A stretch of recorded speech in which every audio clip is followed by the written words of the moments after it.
ఓం శ్రీ గురుభ్యో నమ గం గణాధిపతయే నమ శ్రీమాత్రే నమ. ఈరోజు మనం శ్రీ తులసి ఛానల్ నుండి ఈ యొక్క ఆగస్టు 2వ పక్షమైనటువంటి 15వ తేదీ నుండి 31 వరకు జరుగు గోచార వివరాలు తెలుసుకుందాము అన్ని రాసుల వారికిను.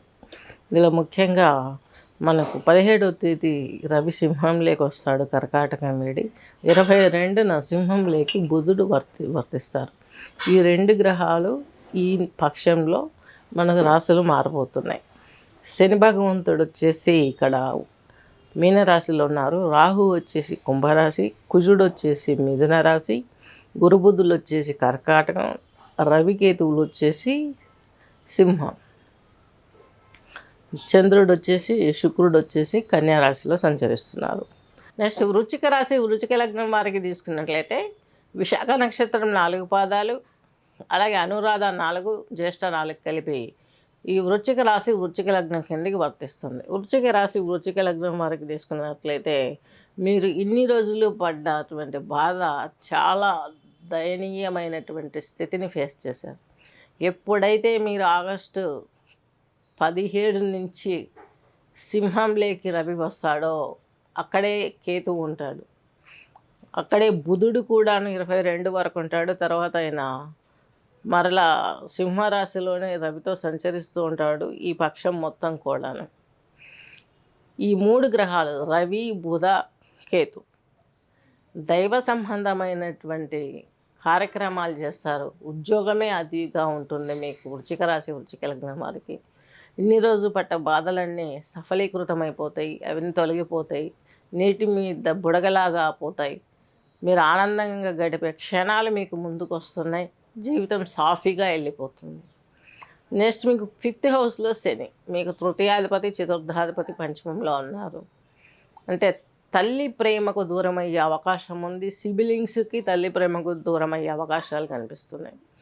అలాగే దాయాదులతో కూడా మైత్రీ భావం అన్నది కొంచెం తగ్గుతుంది. గొడవలు అవ్వవు, కోర్టు వ్యవహారాలు జరగవు, కానీ కొంచెం తగ్గుతుంది.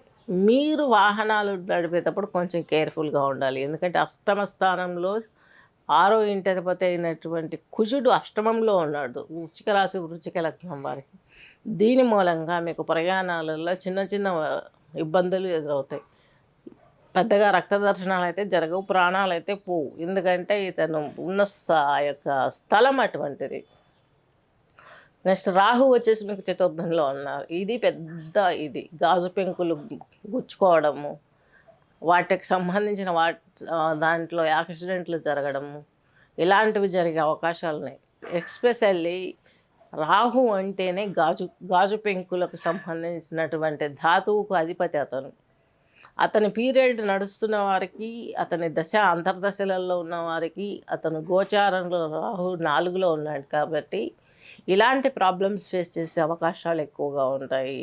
యుద్ధాన్ని ప్రేరేపించటానికి ప్రస్తుతానికి జరుగుతున్నటువంటి ఈ యొక్క వ్యవస్థ అంతా కూడాను రాహుకు శనికి బలం ఉండడం బట్టి, శని ఇంట్లో రాహు ఉన్నాడు, శని గురు ఇంట్లో ఉన్నాడు. గురువు రాజు కాబట్టి కర్కాటకంలో కాబట్టి శనిని చూస్తున్నాడు, రాహుతో షష్టాష్టకం పట్టాడు. తద్మూలకంగా ఈయన ఎఫెక్ట్ తోటి వీళ్ళిద్దరూ కొంచెం సైలెంట్ అయినట్లు ఉంటారు, కానీ జరగదు ఆ పని. ఎప్పుడైతే గోచారంలో 3 రాశులలో వచ్చాడు ఈ సంవత్సరంలో గురువు, 3 రాశులలో గోచారంలో వచ్చాడు. ఇది ఎప్పుడు రాలేదు కాబట్టి ఇప్పుడు ఈ యుద్ధాలు ఆగుతున్నాయి, మళ్ళీ రైజ్ అవుతున్నాయి, యుద్ధాలు ఆగుతున్నాయి, రైజ్ అవుతున్నాయి.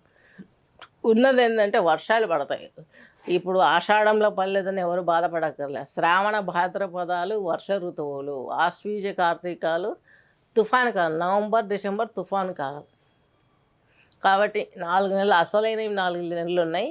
ఈ 4 జలప్రలయాలు చాలా విపరీతంగా జరిగే విధంగా ఉన్నాయి. కాబట్టి చాలా వరకు మీరు వ్యవసాయం వేసుకునే విషయంలో కూడాను వ్యవసాయం ముఖ్యంగా మీకు గోచరిస్తుంది. దశమ కేంద్రం కిందకి తీసుకున్నట్లయితే మీకు ఈ యొక్క వృశ్చిక రాశి వృశ్చిక లగ్నం వారికి రవి అడవులలో సంపద పోగొట్టకుండా స్వయంకృతంగా, అంటే మనుషులకు ఆలోచనలు వస్తాయి.